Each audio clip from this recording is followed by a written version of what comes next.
Good evening, everyone, and welcome to PCA's Garage.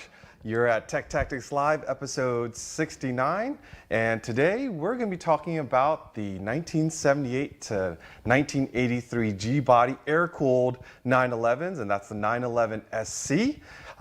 Little housekeeping, I want to thank everyone for watching. Be sure to like, subscribe, and comment. For those of you that are watching us live tonight, I'll be monitoring the chats feature, and if you have any questions for me, for our guests, for our experts, I'll make sure to address them. Of course, we want to thank Pirelli, our sponsor. Without their support, none of this would happen. Again, we're trying to get to 100,000 subscribers on YouTube, and each and every one of you that are watching, we'd love it if you'd support us. Right now, we're currently around 72,000, so we are getting there.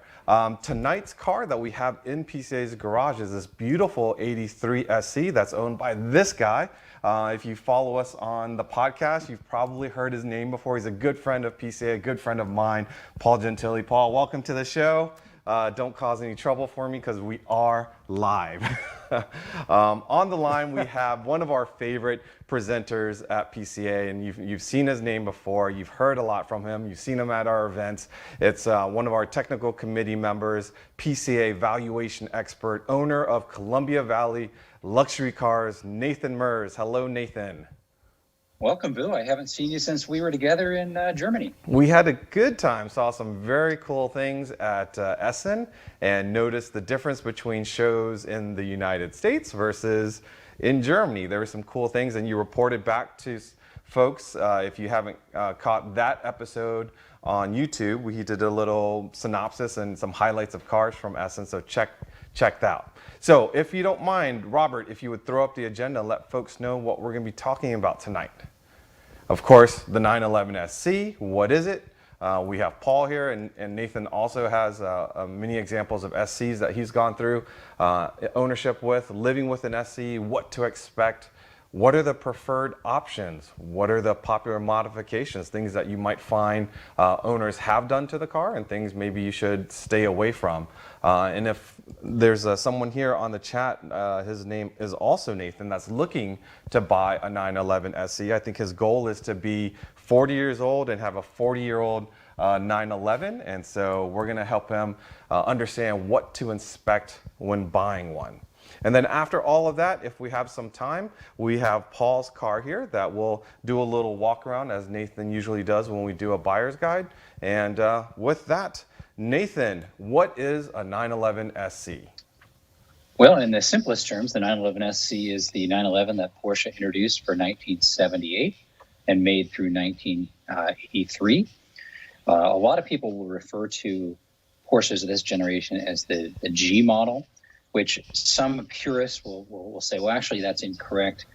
Really, where that nomenclature comes from is Porsche would give an alphabetical letter to designate a year. So technically, the only G model is the 1974. But because this general style with the impact bumper was first introduced in 1974, they kind of all get the name G model, right? So essentially, we know the mid-year was produced from 1974 to 1977. And in 1978, Porsche introduced the SC, which probably is one of the most popular generations of air-cooled 911s over the last 30 years for entry-level enthusiasts, because it's one of those cars that was well-received when it was new. It was popular all through the 80s and 90s and early 2000s, and that popularity has continued unabated to today. And so it's one of those cars that never had a period of time where it was out of favor. But because they built so many of them and they're fairly robust, a lot of them were available, and so they were pretty well priced from a value standpoint for a long time. Unfortunately, that's changed a little bit in the recent years, but still a pretty affordable entree point into an air-cooled 911. So remind me, Nathan, a lot of SCs are still around. When was it that they started galvanizing the bodies? And I believe that's probably one of the reasons why so many of them are still around. Yeah, galvanization is a huge deal, particularly if they've ever lived anywhere where real winter or road salt's an issue, or salt air, like things that live on the beach. But Porsche went fully galvanized on 911 starting in 1976. And so fundamentally, if you find an air-cooled 911 1976 and later, and it's never had significant collision damage and hasn't lived somewhere really, really terrible, rust is generally not a major concern, whereby it's a big concern on the 75 and earlier cars. Again, particularly if they've lived somewhere, upper Midwest, New England, or even places you wouldn't suspect, like Florida. Sometimes you'll get salt air, or Hawaii, or even coastal California. You think a California car is pristine, but if it lived right on the beach, you'll see some issues with those cars, earlier cars, but generally not on SCs. So also, talking about how robust these cars are, I think a lot of people talk about how robust the 3-liter engine is. A little bit on that? Yeah, so the word people like to use, which I hate this word, and so I'm gonna use the word, and I hopefully never. So you're gonna use it this word again. Is people say, "Oh, the SC is bulletproof," and I say, "Well, okay, yes, the 3-liter SC motor is one of the best of the generation of air-cooled cars from a reliability, durability standpoint. But one has to remember the fact that the newest 911 SC is now 40 years old, the oldest one being 45 years old. And so something that may have been quite reliable in period now potentially is 40 or 45 years old. And so there are known failure issues. There's things that you want to attend to. But yes, when they're dialed in, they're very, very robust, and they're pretty simple cars. And obviously complexity adds more challenge from a maintenance and reliability standpoint. And so they're kind of that sweet spot of a very well engineered design, but quite simple at the same time. So you say quite simple, but as I'm looking at the engine shots here, I've got to admit that I also hear 3 letters that, I don't know if say scares me, but I don't know how to maintain the CIS. What's the reality of maintaining or owning a car with a CIS system versus a modern fuel injection system? Well, I should put this caveat out there because I'm going to start sounding like that old curmudgeon. So I'm just going to put my curmudgeon hat on, and I'm just going to admit in some factors of Porschedom, I do relish my curmudgeon status, in that a lot of people think, oh, well, CIS, because it's strictly a mechanical system, it's 40 plus years old, it by default is not going to be very good. The CIS is actually a really, really remarkably good system. And when CIS is working correctly on a 911 SC, it's truly a thing of beauty. I mean, for a 45-year-old car, you could go out and any time of day or temperature, flip the key, they start up, they idle nice, they fundamentally don't have any drivability issues. And so when they're working well, they're fabulous. Where I get frustrated sometimes is people, because it seems like a big mystery because you can't plug in a PWIS scan tool and tell you what's wrong with the car. Mm-hmm. A lot of times they say, oh gosh, I've got to update it to modern EFI, or back in the day, people used to put carburetors on it because they didn't want to deal with CIS. And that's quite frankly, generally a mistake. There are some pretty good handbooks you can find out there that'll walk you through sort of a troubleshooting guide on the CIS system. And actually, I'm a big fan of the Pelican Parts has a pretty good set of community members that are pretty knowledgeable on them. And so if you start having a drivability wonk with your car, get the CIS troubleshooting guide and spend time learning. It's not that complicated. And when you get it right, it is a thing of beauty. Great. Talk to us about the body styles. Here we have a coupe, and I know they have Targas and cabriolets, but I think cabriolets were a specific year. Just in 83. Just in 83. Yeah. Yeah. So basically they came in three configurations. Like Paul mentions, 78 to 82, we just had the coupe or the Targa. Both are fabulous. I own both. I enjoy both. I don't have a preference. And then the Cabriolet, of course, was reintroduced for 1983. Porsche, and a lot of auto manufacturers really felt that the convertible was dead due to safety regulations. And that was one of the reasons that the Targa came out, was it gave people the open air experience, but with rollover protection. If you really think of particularly the original soft window Targas, that's really what they were offering. And so you can kind of think of the fact that Porsche really didn't have a true open car. I would consider a soft window Targa a true open car. But after that, so like 1999 would have been the end of the era where you could even option a soft window. So it was kind of a big moment when they introduced the Cabriolet for 83. Me personally, I prefer, if I could only have one, I'd probably have a although I do own a Targa as well because I think Targas are fabulous. The best use case for a Targa, I always tell people, is early morning, windows up, Targa off, and the heat on a cool fall morning, and hear that flat six, and it's just a fabulous back road car. So, buy whichever one speaks to you in particular. And I remember at Techno Classica, you were pretty much drooling on that Targa converted 993. I was so in love with that car. If there was any one car there I could have taken home, that would have been the car, for sure. Because I'm very much a fan of the original Targa configuration. When they went to the newer style with the 993, which is, I think of as kind of a double glass sunroof, it's neat, but it doesn't have the aesthetic, which to me, I love that Targa bar. Mm-hmm. In particular, I like the brushed aluminum Targa bar, which you could get on an SC in 78 and 79. After that, you could only get black. So I remember growing up around these cars, and at the time, even dinner conversations with my dad, and talking about how we could possibly have a Porsche of our own, and the discussion of gray market cars often came about. Share with us, were there a lot brought in during that time, and what's the difference between a gray market Euro car in the States versus one that was made specifically for the U.S. market? Yeah. So first off, let's talk a little bit about nomenclature. So during the period, these cars were generally labeled with the term gray market, and they did that really because, frankly, the Porsche dealers wanted to denigrate them because, in fairness, they were frustrated because a customer could go buy, at the absolute height of that market, which really only existed from 1980 till maybe the very end of 1985. Okay, so during that 5-year period of time, at its peak, you could potentially buy, for example, an SC for about 30% less than you could in the U.S., and then ship it over, make the modifications, and still probably be in the car for 15 or 20% less than the U.S. model. And so one of the ways that the dealers combated that issue was they really denigrated the cars. They said, oh, they're not as good. Well, of course that can't be true because Porsche built both cars, right?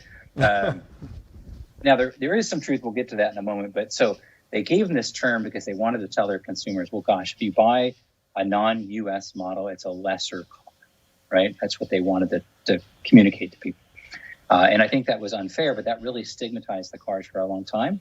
And so probably until about 7 or 8 years ago, if you had what was pejoratively called a gray market car, which I technically will call a rest of world, meaning that it was not sold originally in our market, car, it would sell at a discount. In today's market, a rest of world car could go either way. It just depends on the quality of the car. Where they really ran into trouble was the fact that it's human nature. Whenever there's profit involved, let's say less than scrupulous people get involved sometimes, particularly in the car business. I'm ratting out my fellow car business people, but what happened is, it's 1981. You're kind of a car enthusiast, and you're in New Jersey, right? And you and your buddy love Porsche, and you say, hey, let's go to Germany. We'll buy a bunch of cars, and we'll convert them to U.S. spec. And so if you were scrupulous, you followed the letter of the law, and you said, okay, what are the changes the U.S. government's mandating me to make? And you put them in a way Porsche would have done it, correctly engineered, and so forth. Unfortunately, profit motive stood in there, and his buddy said, well, gosh, what if we don't do all those changes, but we just say we did? Or let's say we hodgepodge them. So the funniest one I've ever seen is I looked at a 911 SC, this is probably 15 years ago, that one of the changes you were required to make is you were supposed to put side impact protection bars to the doors because the Euro cars didn't have those. And so one car we looked at, someone had literally chopped down a broomstick and shoved a broomstick in the door. No way. Yeah. That's crazy. And then painted it so it looked like it was a steel bar. And so I think it was some of those things that really panicked people.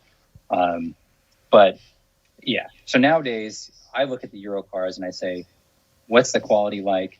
And the other thing that's interesting about the Euro cars is potentially they had features or configurations that we didn't either have here or weren't commonly available here, right? So I sort of appreciate rest of world cars, but I do cringe because I see some really bad modifications that were done in period as well.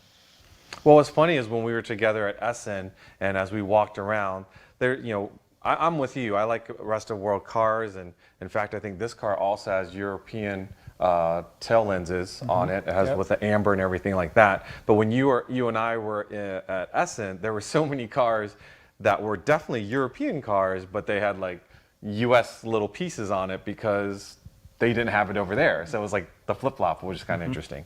Would you say grass is always greener on the other side as we were walking around? Oh, yeah. I mean, people always like what they don't have, right? Right. So one of the things that's funny to me about Essen is they'll have some American cars there that, frankly, people in America wouldn't even stop to pause at, right? But there's a crowd of Germans around it. And you think, well, that's pretty funny because in America, that's a car we would just throw away. Yeah. All right, so let's talk about living with the 911 SC. And Paul, you're here. When did you get this car, and what made you decide to get this car? So I bought this car in 1981 from the original owner. Why did I want this? I had a 944, 1986, and a couple of things. One, the market started to change and values of 944s were starting to diminish, and I decided I wanted to get out, and I always wanted a 911. And so that was the reason why I bought it. Interestingly enough, my father said, "You're paying more for a car that's 3 years older." And the answer was, yeah, that's exactly what I did. And I've had it since 1981. And how many miles are on it now? 65,000. And it's never been a daily. No, never been a daily, though when I did first buy it, I used to take it to work quite often. But it's been not a garage queen, but it's a weekend car. Yeah. Really. Well, it's great that it's a car that, we always say, Porsche people love to drive their cars, and it's an 80s car, so it doesn't have a lot of the creature comforts of today's car. But keep in mind, these cars were built to be daily driven and driven on the Autobahn, and be able to sit and endure tough environments and such. But now these cars are you take them to a car show that people are so amazed that you have an air-cooled car, but Nathan says it all the time. He says, it's the same car, but now you treat it so much differently than you did before when I first had it. True. So Euro versions, back to you, Nathan, power-wise and drivability-wise, living with something like that, is it different than living with a U.S. car? Well, one other thing, I always point out is now that these cars are between 40 and 45 years old, a lot of people will get really caught up on what the specification on the car was in 1979, as an example. And I always point out, well, at this point, it's less about what they used to be in 1979 and more about the exact car that you're looking at, right? So I put that caveat out there. So when they were new, yes, the European cars made slightly more power. There's some debate about the US 78 and 79s. They were rated anywhere between 172 and 180 horsepower. The Euro cars are 188. And then starting in 81, the Euro cars got a bump to 204 horsepower. And our cars stayed at 180. So if you drive a Euro SC, particularly one that has not had any of the updates done, it is a little bit snappier. And it's not night and day, but they typically have a lower level of feature content, so they generally have a little bit lower curb weight and then just a little bit more power. So, it's subtle, but if you drove two good examples back to back, you could probably pick out the difference. If you drove one on a Monday and the other one on a Friday, I think you'd just be convincing yourself you felt the difference. So when talking about these cars, you often talk about the 3-liter motor, and without getting into the which is better, G50 or 915, obviously these cars have the 915 transmission. So what can you share with folks that are looking to buy one of these? What should they expect driving a 915 transmission? First off, I'm an avowed advocate of the 915. I love the 915. I think it fits the character of the car. The number one people nowadays are reaching out and saying, I want an air-cooled 911, as they want a nostalgic analog driving experience. And nothing feels more analog Porsche to me than a 915 gearbox. It's a gearbox that was designed in-house by Porsche. It wasn't an outsourced transmission. And it's a very, very mechanical device. And it's a very, very satisfying mechanical device. And so one of the things that I enjoy about driving one of these cars is that you have to have two things. I tell people you have to have what I call mechanical empathy, meaning that you have to have some general understanding of what's happening in that gearbox, and you have to be thinking, my job as the driver is I'm interacting with this in a sympathetic fashion. So I'm not ham shifting it. I'm not rolling up to a stop sign at 30 miles an hour and jamming it into first gear. I'm feeling those synchros coming up to speed, and I'm sliding into gear. I've got a little bit of a pause, for example, between my 1-2 shift. Mm-hmm. And when you get it right, you get in a rhythm with the car, that's what creates the emotion that everyone gets so excited about with these cars. Frankly, if we wanted a really smooth, easy driving experience, we'd just have a modern car, which there's nothing wrong with a modern car, right? Right. That's the romance. That's the romance of driving, cars of this vintage and getting it all right. It's like hitting that golf ball right that first time, and everything starts to click. You're absolutely right. I can't agree with you more. A couple other things, but that first second shift that you mentioned, Nathan. One of the things I will say is if I hadn't driven it for a while, it takes a little time to get back into the rhythm with it. But when you do, it's pretty nice. It really is. Now, cars of this era were there. I'm sorry. Go ahead. 14-foot review, but just because they're sore subjects with me. So my other thing I always tell people is the number one thing they'll have a worn out 950, right? It won't shift particularly well. And one of two things. Either they say, well, this is how 915 shift. No, a good 915 shifts really, really well. And so if your perception is the car shifts very poorly and you can't identify the gear and it grinds and it's very frustrating to drive, something is wrong with your transmission. Okay, that's the very first thing, right? Mm-hmm. Go drive a known good car before you attempt to do something stupid, which is the number one stupid thing people always do is they think, oh, I'm going to put a shift kit on. That's going to make it. Oh, yes. No, the it shift is not the solution. That is not the solution. Worn out. So go drive a good one so you have a reference and say, okay, now I know what a good 915 should feel like. And if your transmission doesn't feel that way, address the underlying mechanical deficiencies first with a well-known expert, get it right, and then learn to drive the car. 99% of the time, I'm here to tell you, the car will not be better with a name your aftermarket shift kit that everyone wants to ooh and all over. It will not make it better. It's a mechanical deficiency in that gearbox that's your problem. One of the other things I wanted to address with regards to living with a 911 SE, and this is something that many of us take for granted in modern day cars, and that has to do with HVAC. With heat exchangers, these cars, they'll roast your toes. I mean, these cars can throw out some major heat. Air conditioning, on the other side, what's your experience with that? Well, a couple things on AC. So AC became standard equipment in the U.S. delivered cars in 1980. So in 78 and 79, you could get a non-AC SC here in the U.S. It was always an option in the rest of the world cars. So I say that because if you want a car that never came with air conditioning, you need to find a 78 or 79, or you need to find potentially a rest of the world car. Porsche put air conditioning in these cars predominantly because in this period of time, 50% of all Porsches in the world were sold in the U.S. and 50% of those were sold in California. And of course, the typical demographic of who was buying this was, doctors, attorneys, engineers, people like that who were wearing a suit to work. It's 1980, right? And they were saying, well, God, I can't show up at a meeting. I'll, sweat it out. So they wanted air conditioning. And of course, Germany has a climate much like my favorite place, Seattle. And so they kind of felt it wasn't really that necessary. And so the original system that they put in there didn't work well when it was new. And I promise you, it does not work better 45 years later. So there are some solutions to it. But I tell people, fundamentally, if air conditioning that functions as well as a modern car is important to you, you can't own an air-cooled car. If you want one that'll function 80% as good as a modern car, you can probably tolerate a 964 or a 993.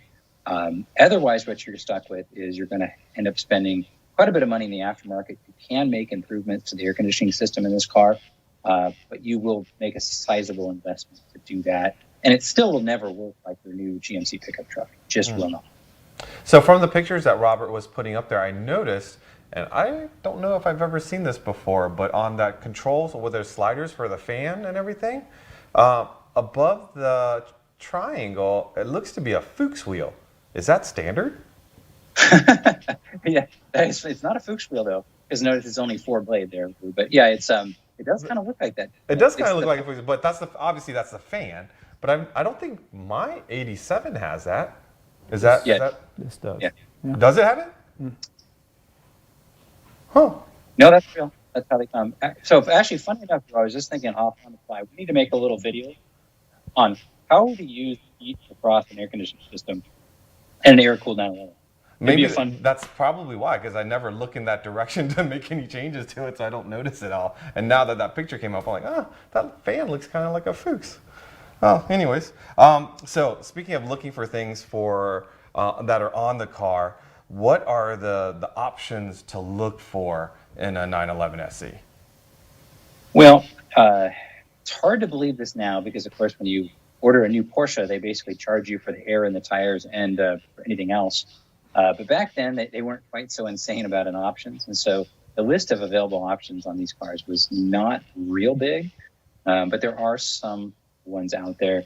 The ones that most people find desirable, probably the number one most desirable option would be sport seats. They offer two different styles of sport seats. They offered one style from 1978 till 1980, which is my preferred style. They're often called the Tombstone. They're a much deeper, they're the same style that debuted for 1974. And then they introduced a new style, which frankly fits your typical American a little bit better. It's a much wider seat. Well, I say much, but it's probably a couple inches wider across the waistline versus the earlier style seat. And in the aftermarket, for example, the 78, 79 style seats are worth 3x what the 81 to 83 style are worth. So those are desirable. People like if it has limited slip, although sort of like if the transmission's worn out, the limited slip is likely worn out as well. So if you're going to be going through your 915, if your car came with a limited slip, plan to rebuild it. If it didn't have one and you would like one, it's an easy time to add one. So you can easily think about that. Where it gets interesting is starting in 1980, Porsche made a lot more stuff standard equipment. And so if you want, for example, a really lightly optioned SC, I would focus your search on a 78 or 79. So, for example, in 1980, they made the air conditioning standard. They made the center console standard. They made power windows standard. They made the black trim around the windows standard. They made the right-hand mirror standard. So I kind of like the what I call a poverty spec or the pensioner spec cars. So I'd love a 78 with no AC and crank windows and bright trim, no sunroof, no radio. I think that would be cool. But again, starting in 1980 for U.S. delivered cars, most of the stuff we think of as options became standard. The standalone options, cruise control, which is on the vast majority of them, rarely works on these cars, but when it does work, it works fine. I always make mine work because I like that stuff. What else was an option? Power windows were available starting in 80. Well, they were always available. They were standard in 80. They never offered power door locks. People ask about that. Power door locks didn't come until 85 in the 3.2. Sunroof was actually an option, but probably chosen upwards of 90% of the time for U.S. delivered cars. Much, much lower percent for rest of world cars. Or other options. How about wheel options? Oh, yeah, wheel options. So you almost never see it, but believe it or not, the standard wheel on the SC was the cookie cutter. I actually love cookie cutters. Not many people do. But a 15-inch cookie cutter. So basically the same wheel that was standard on the mid-year, with the difference being that they were staggered on the SC. So they became 6 and 7-inch cookies on an SC. And then you actually had two optional Fuchs options. The vast majority of the people chose the 16-inch Fuchs, which would have been 6-inch front, 7-inch in the rear. But you also could get a 15-inch Fuchs. The advantage of the 15-inch Fuchs would be that you would have a 7-inch in the front and 8-inch in the rear. I kind of like the 15s. I like the look of the chunky tire sidewall with a bigger lip. And they're a little bit lighter, and the gear ratio is just slightly better. So to me, an SC on the 15-inch feels a little more sprightly than one on 16s, but it's nominal.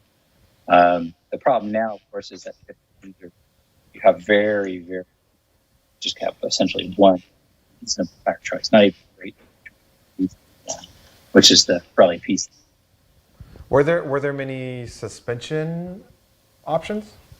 Actually, there were 3 shock options that you could have. So they came standard with both. Most common upgrade with, you could also option Coney. So if you ever, it'll decode on there as suspension. So a lot of people say, "Oh, my car has sport suspension." It's just the shocks are different. They didn't have different torsion bars or different sway bars.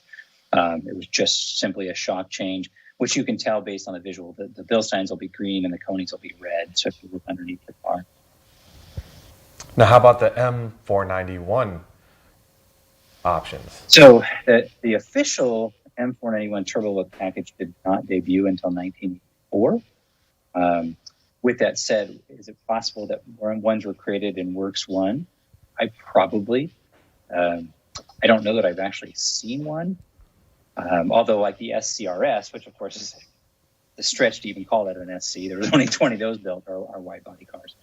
And you've seen cars from this era that maybe in the early 90s, late 80s, some cars were converted, right? They converted to slant nose cars and wide body cars. And I think I know your answer to these, but how do we approach those cars? Well, first off, I get accused sometimes because I am a curmudgeon of saying, "Oh, you only like original cars." That's not true. I just don't like cars that someone didn't love or that are fundamentally not good cars. And oftentimes, where some of these cars, whether they're the slant nose conversion or the turbo look conversion or cabriolet conversions, things like that, oftentimes in period, which makes sense, people took cars that were previously damaged as a basis to do that project. So that's sometimes where I have a problem with those. But if it started as fundamentally a good car, and for example, if you want a slant nose car and it's done correctly and the quality of that conversion's held up over the last 30 years, if it speaks to you, I see no issue with it. Mm-hmm. I will say the market generally still punishes those cars, although not as badly as it did for a while. Upwards until maybe 5-6 years ago, if you had a converted anything, it got really punished in the market. Now, if people like it, particularly guys my age grew up with a poster of the slant nose car on their wall.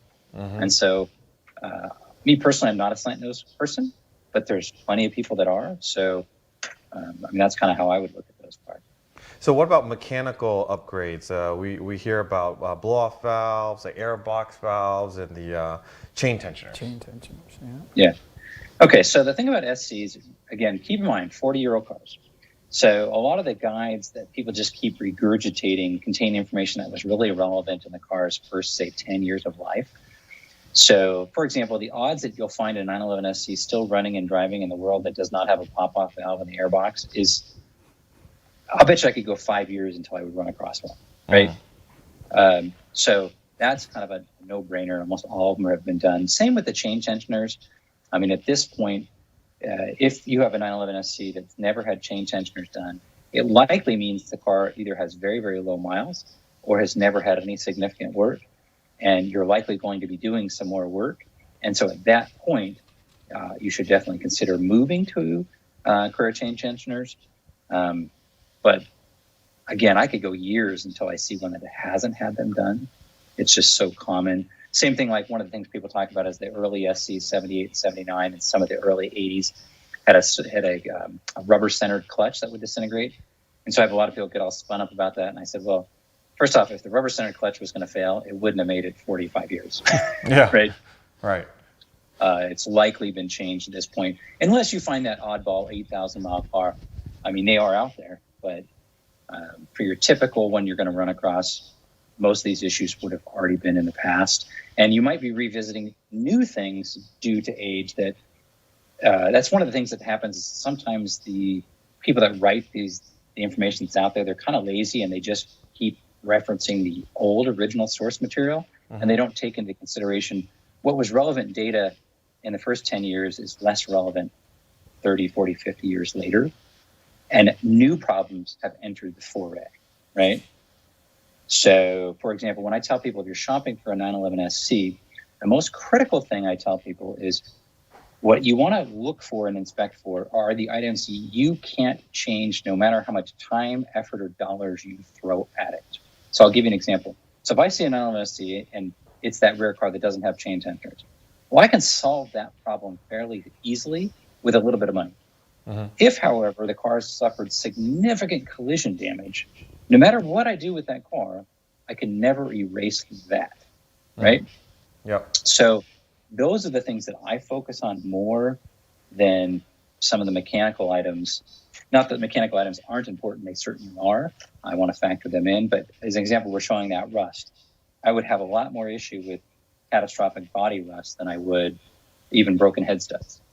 That's what I was going to ask you next. Is head studs falls into that same category? Yeah. So head studs, back when they were, not new, but we commonly would see failed head studs back in period. Now that is something we still do see, because head studs failed for a litany of reasons, but predominantly it's a metallurgical issue, right? You've got expansion and contraction in the aluminum case, and as the head studs didn't move at that same rate, maybe you throw in a little bit of sea air or a little bit of salt on the road, and you throw a little corrosion factor in there, and they can actually break. So many times they've broken already. You have an SC that's broken. But it may be that, for example, people will say to me, oh, the car's already had its motor rebuilt. I said, oh, okay, well, when was that done? And they look at the paperwork, 1991. I'm like, well, if the original motor made it 10 years, the current motor has 30, but in your head, the motor's been rebuilt. You likely may be seeing some of those issues rearing their head again, just due to time, right? So head studs are one of the things that potentially do come up.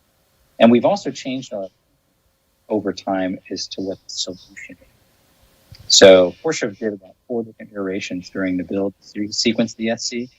So originally, for example, they did Billivar head studs, but just on the bottom, because they felt that because of the exhaust heat stuff was a failure point. Then they did all Billivar, and then later on they went away from Billivar, back to steel.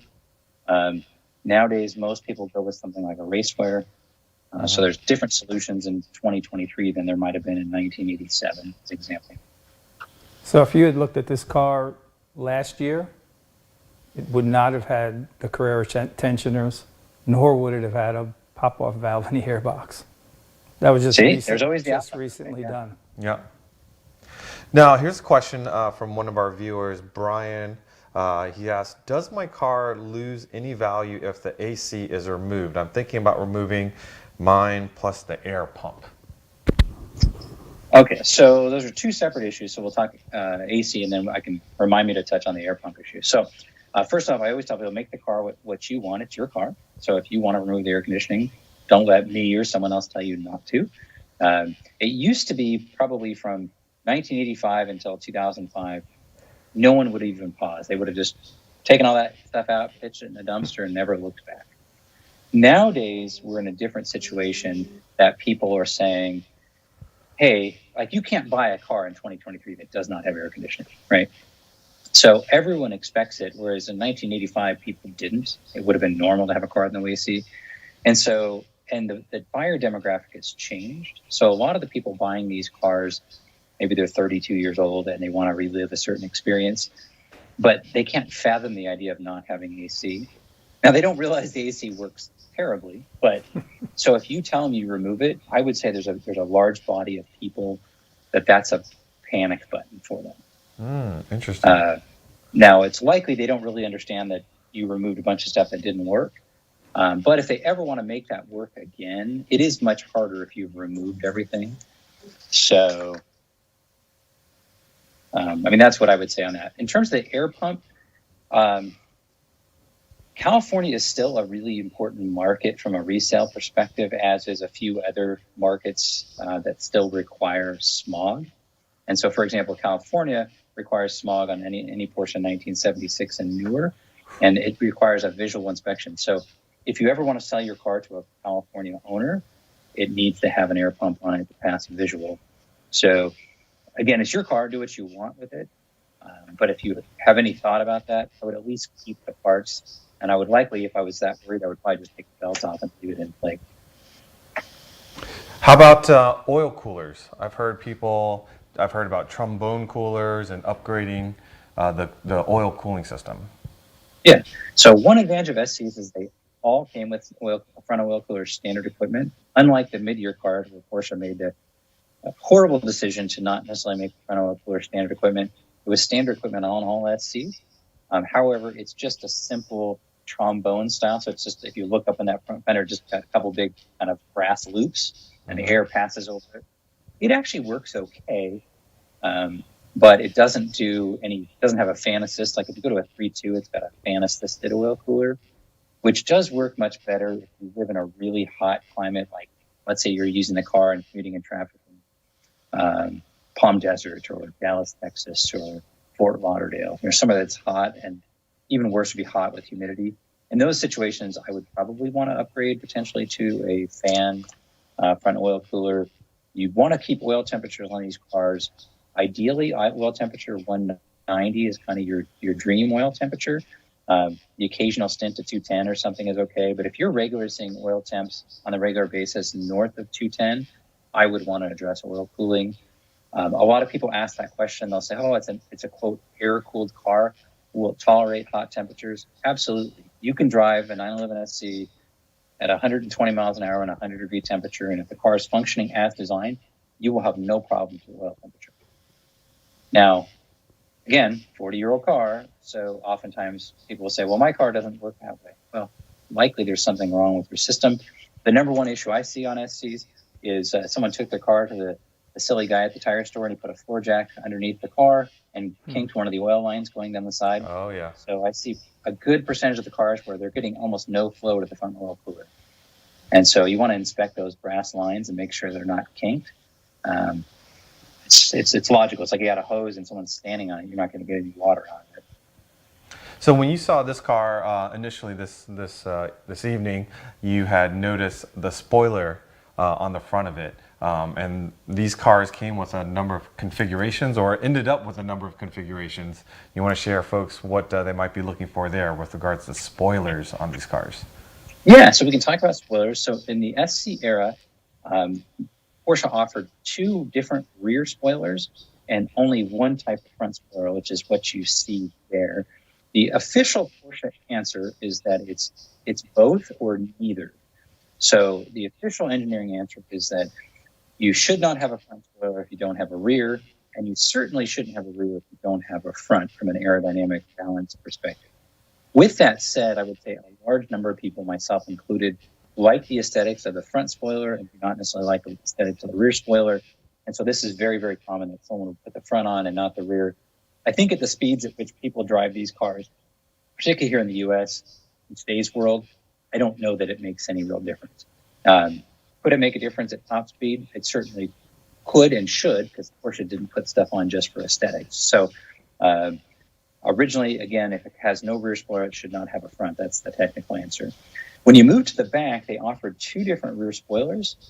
From 78 until 1980, they used this rear spoiler who, how do I put this politely? I can't think of a polite way. It's horrific. It's this all rubberized black, not painted to match. You rarely will ever see one. They're, in my eyes, one of the most unattractive pieces ever Porsche installed on the car. But is it like pug ugly, where it's so ugly it's cool? Maybe to somebody. Sorry, I can't warm up. We know one. We know someone. That's why we said that. Well, the funny thing is, I've had people argue with me. They're like, "Well, that can't be the original spoiler." I'm like, "It is the original spoiler. Yeah. That's just what it was." The other spoiler that they did offer, and there's one caveat, and I'll get back to that. But the other spoiler is, starting in 1982, Porsche allowed you to order the 930 Turbo spoiler, which I think is visually way too heavy for the back of a narrow body car. Yes. But it is correct, because that is the spoiler that would have come if you optioned front and rear spoilers in 82 and 83. Now, the other caveat would be the 1980 911 SC Weissach edition got the early 3-liter turbo spoiler with a slight change to the grille. And that's a beautiful spoiler. I love that. That's actually one of my favorite features about that car. So I guess technically they made 3 spoilers, but the standard cars either got the super ugly rubberized black one, or the later cars got the turbo spoiler. All right, so we have about 15 minutes left, but there's two questions here that were sent over to us. One is from Christian S., and actually has to do with the Targa bar because you were talking about Targa bars. Why does my 1990 964 Targa have 3 vents right above the script like in previous generations? What are those vents for? They're just a cabin ventilation. So if you look on the back of a 911 or any 911 coupe above the rear window, there's a vent there. It's kind of like it. Basically, you have to have, in order to have air come into a cabin, it has a way to exhaust itself, right? Mm-hmm. And so that's the fresh air vent going out the backside on a Targa, because you don't have it above the rear window in a coupe. Gotcha. Does that make any sense? Yep. Yeah. One more question from Cam, going back to the discussion of head studs. What's the current wisdom on head studs and case savers? So the current wisdom, talk to your engine builder, because it's sort of like getting into engine oil. Everyone's got their own opinion. So I'll let you speak to your engine builder about that. But suffice it to say, there's probably 3 or 4 answers, and people like to throw punches about it. And I try not to get astray with those people because I'm not an engine builder. Mm-hmm. I have my own view, but I'll keep that to myself. All right. So I think now, if no one else has questions online, as I look here, you good with doing a little walk around of Let's Paul's walk car? and talk. All right. So Yeah. what we've done, and I'm going to take my phone with me so I can monitor the questions as I'm walking around. We've already brought the car up in the air so that we can start from the front and work our way back. Things that you would be looking at, Nathan, if you're considering this car to be purchased. Right off the bat, this car, I can tell you, is so clean underneath, and the common, running up against a curb or a, stuff like that, it's clean underneath. What are you looking for? Well, I mean, one of the very first global things, just because I'm standing there with the owner, is I always encourage people, you're buying the owner as much as you're buying the car. So the opportunity to talk to a gentleman who's owned the car for 40 years is so unusual and adds enormous value, just simply because there's so many less unknowns. Yeah. Most of these cars have had 7, 8, 9, 10 owners in 14 different states, and we really just don't know. We have to kind of be a little bit of an archaeologist and try to figure out what's happened. And so the opportunity to stand there with someone who's had the car for that period of time is huge. And so, yeah, if you could, for example, let's say I'm looking at Paul's car and I'm considering buying it. I'm using this as an opportunity when I'm looking. Anything I see, I'll point things out, and I want to create dialogue. And what are you going to learn from the owner in terms of what's been done, what hasn't been done? Those kinds of things are always very, very interesting to me. But since we have the car up on the lift, the big things that I look for, again, are things that I can't ever change. So my number one thing that always panics me about any car is significant collision damage. Now, the odds that any Porsche has made it 40 or 45 years and has never had any kind of collision work is not very high. They are out there, but the majority of them have had some work somewhere. So what I'm looking for is evidence of repair and evidence of improper repair. And so some of this takes sort of an eye. So what I would encourage people to do, if you haven't looked at a bunch of them, luckily sites like Bring a Trailer now, there's hundreds of photos. Go spend a lot of time looking, and it should give you a sense of what kind of the typical looks like. Now it's getting a little convoluted because a lot of people are investing in dry ice, and so then people have unrealistic expectations of what's normal. Like if you go back to underneath that car, Vu, like the car, as I can see it from my computer screen, that's a very honest and clean, kind of as it should be, car underneath. Now, by today's standards, some people go, oh, it looks kind of dirty under there. Well, that's not fair because they're looking at cars that people have kind of done a lot of work to. Mm-hmm. I sort of like the honesty of this car. So again, I'm looking for evidence of repair. So because the car, for example, has its original cosmoline, it's got a sort of a pretty even, use of wear and dirt over time. If it's had any recent work, it's going to be really obvious. It's going to stand out. So all of a sudden you can see, for example, the brake calipers are nice and shiny silver, right? They're not, but I'm saying if they were, then I could say to Paul, oh, it looks like you had some brake work done. And he would say, oh, yeah, I just had the brake calipers redone. Whatever might happen like that, right? So there's usually some tells in that regard.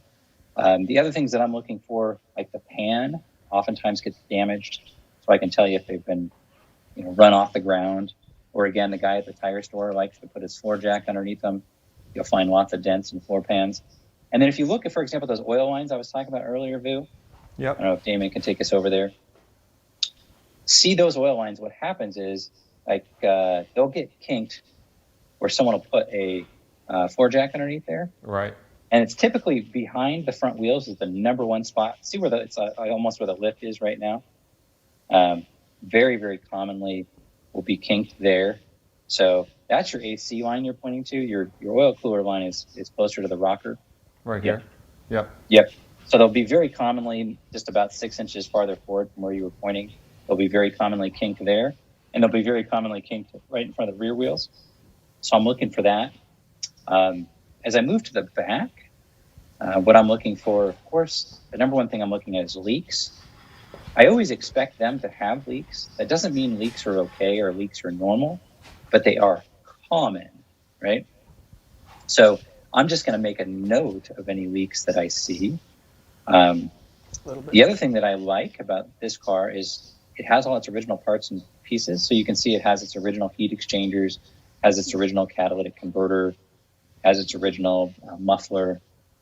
So everything under it looks original. It looks like someone's updated the valve covers. So those will look like they've been updated. You can see those style. They just been cleaned. That's all. They just had a service done. Oh, so they okay. were Yeah. cleaned. Service done. Yeah. And I think that you got new oil return tubes, right? Yeah. Yep. new Yep. oil Yeah, he's got the newer collapsible style. Mm-hmm. What I like you about looking underneath of here is everything is very uniform. Like you don't see one thing that's super news and one that's super dirty. It's like everything has sort of the same patina no matter where you look. So Nathan, no, exactly. I mean, you can tell it's been someone likes this car. what's your take on dry ice? Clean. So my take on dry ice, this could be like a 2-hour thing, so I won't go too far into it. But Okay. essentially, one, it's not the miracle that everyone thinks it is. The problem is you watch these YouTube videos and you show the guy wave a magic wand and then the car comes out looking brand new. So I always tell people two things. One, all it does is uncover what's there. So if what's there is pristine and new, then it will come out pristine and new. If you've got a 200,000 mile car with all sorts of rust and corrosion and nastiness, you'll just see more of the rust and corrosion. Maybe just more clearly you'll see it, right? Mm-hmm. The other thing is it takes a lot more time than you think. For example, if you have a car done all, a shop would probably spend somewhere between 10 and 12 hours to do that car to a pretty good level, not to a world class, pretty good level. Whereas sometimes if you watch the YouTube video, you think they could do that car in 20 minutes or something. And it just doesn't quite work that way. So if people want to do it and they enjoy it, I like my cars to be clean, go for it. But should every car have it done? I think it's for the average driver. I think they're wasting their money. Well, it's All supposed right, to be so- getting done next week. So as I put this down, there was a question online about maintaining the flat black Targa bar. Like, what do you recommend for that? Yeah, so there isn't really a good way to maintain it if the finish is they're from the factory. If the finish is showing 40 years of age, you're going to likely have to refinish it. The issue is most people refinish it with the incorrect finish. And so I would reach out to someone like a Patrick or someone who's really, really knowledgeable. I should say John Patrick, he's one of our PCA tech guys like I am, but his specialty is restoration. And get his recommendations, for example, what materials you use. I know my guy, who's Marv, I did the PCA video with a check strap with him. He's my go-to on those. And they should be kind of a somewhere between not a flat black, but kind of a satin, real similar in finish to what, for example, what the Fuchs center should be. Most shops do them too flat, or either too flat or too shiny, and then they look bad. So, All right, so let's take a look front to back on the top of the car now. So there's something different about this 83 right here. Mm-hmm. Yeah. Yep. This would have been sugar scoops, as they Yes. call them. Yep. They would And have this been- has been upgraded to H5s, H5s, yep. which would be found on the U.S. cars that are 87 to 89. 87, Carreras. 88. Yeah. Yeah. But then also the other option is to go, a lot of people go to H4s. Mm-hmm. Yeah, so essentially on these cars, you have a few headlight options. So The U.S. delivered cars originally got what we call sugar scoops, and that's because the federal government required that we have a sealed beam headlight. And so that's the solution Porsche came up with U.S. Cars. Whereas the cars sold in Europe originally were delivered with an H4, which is a glass lens with a replaceable H4 bulb. The drawback to the sugar scoop is that you have no real adjustment, and it's a pretty lousy light assembly, if you will, in terms of brightness and accuracy. So the H4 is a much improved lens and reflector, and they just work a lot better. Porsche got some complaints from U.S. consumers saying, well, why does my Porsche not look as good as my brother's car in Germany? And so they developed the H5, which debuted in 1987, which looks like an H4, but meets U.S. requirements. So while it looks the part, sorry, Paul, but it's if someone were to make an upgrade, I would say do not put H5 on your car. They're terrible in terms of a lighting pattern. Put an H4 on there if you want to upgrade lighting to a period correct lighting. Now, if you want to do something modern, again, I'm a curmudgeon. I do not like the modern choices, but many people do, and there's lots of options out there for projector style, LED, xenons, things like that. But in my book, a nice set of user relay, H4 with, for example, 55 watt lows and 100 watt highs, and then make sure you aim them really well, and they're a thing of beauty on a dark night. There you go. You also notice something that is not stock as you go to the wheel combo here, and I love the wheel combo. In fact, I kind of persuaded him to go this route, and these are 16 by 7s and 16 by 8s. I think it really fills out the fender wells very well on this car. Yeah, so originally, if you had the 16-inch wheel choice, they would have come with a 6-inch in the front and 7-inch in the rear. And a really common change, which I actually have done, my personal SC has 7s on the front and 9s on the rear. But yeah, similar kind of vibe. So you essentially move the rears to the front and then source a set of 8s for the back. And then what I tell people is use the same tire size. Use a 205 on the front, and with an 8, use a 225 in the rear. Some people, because you can technically put a 225 on that 7, they think, oh, more tire, it's going to handle better. That's actually not true, because 911s are never traction limited at the front. In fact, what you do is you ruin the delicious steering feel, and the steering gets too heavy in the front. And so a 205 in the front, you could go 225 in the rear, or if you had a 9, you can go 245 if you want to go that route. And they generally won't rub, but they are hand-built cars, and there's some variability. So as a general rule, they do not rub, but I can't guarantee it. I've had some cars, they'll rub, and typically it's funny, just on one side or the other. And so maybe just some gentle rolling of the front fenders will give you a full lock-to-lock with a 7 on the front.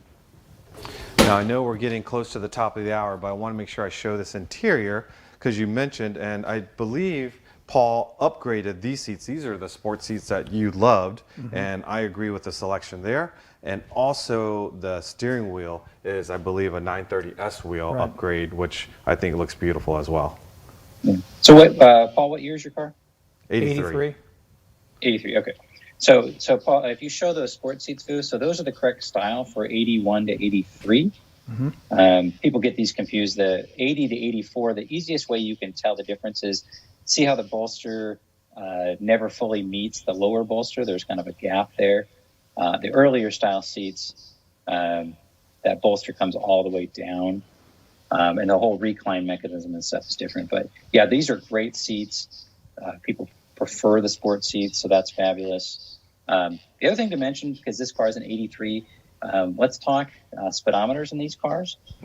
For U.S. cars, starting in middle of 1979 until the end of 82, they got a 85 mile an hour speedometer, which is terrible. 83 cars always got this 160, and you'll see kind of that circle there. That design first debuted for 1983 and carried over to the 3.2 Carrera. So that's the correct speedo for Paul's car. But you'll generally almost never find an SC 79 to 82 with the original 85 mile an hour speedo. It isn't a problem, except for if you don't have any documentation as to why it's missing, then it's a good reason to suspect the car is likely true miles unknown, which I suspect on all those cars, frankly. I always tell people, never believe the miles unless someone can prove otherwise. So I look at the dash and I notice the vents on this are smaller that compared to my 87. Does this whole line run with that size vent from the early year Yes. cars to So this? all the SCs have this style vent. They went to bigger vents in 86. The only derivation you'll ever find is because in 78 and 79 air conditioning was not standard equipment, every so often you'll still find a 78 or 79 with dealer installed AC with the knee bar style like the early cars had. So every so often you'll find that. Very cool. Anything to look for in terms of like prone damage areas as we're looking at the jams and making our way to the back and kind of wrapping up here soon? The base of the A-pillar sometimes. The base of the A-pillar? On the outside for rust. Yeah, sometimes they'll get rust, although believe it or not, less common on SCs and 3.2s than on 964s and 993s, which is kind of funny, even though they're newer. But they can, because water can collect under that seal and cause corrosion. Typically on these cars, if you do find corrosion, oftentimes they will be in the jams. So like below the VIN sticker, kind of where that there's the little deco down there, the black rubber. Sometimes I think we even had a picture of it. Mm-hmm. Sometimes you'll see some rust in there. But again, if the car has not ever had collision repair, almost never. See, there you go. Yep. If I ever see corrosion like that, I always suspect collision repair, unless I look at its history and, for example, it spent 30 years in Michigan and it's got 300,000 miles, and I think, okay, maybe, but... All right, I think we'll wrap up this walk around and just kind of show under the rear deck lid here. That's a beautiful thing. Very nice. Very nice. Well done, Paul. Your engine cart looks very nice. Thank you. Very, very sanitary. So one visual clue, 78 and 79s have a smaller fan assembly. It went to a bigger size in 1980. And only the 78 and 79s have the air pump, which runs to the left of the main fan assembly. So it's got its original York-style compressor there. Mm-hmm. Yeah, a lot of people will make a lot of brouhaha about the various engines over the years. I always tell people, don't get so caught up in the year of the SC, get so caught up in the quality. Like, again, if I was in front of you and I was looking at this car, the opportunity to look at an SC that someone's on for 40 years and is so well loved after all that time. Like me personally, I would prefer a 78 over an 83, but I would rather have Paul's 83 than a so-so unknown 78 100 times over. If that makes any kind of weird sense. Well, we are at the top of the hour. A couple of housekeeping things.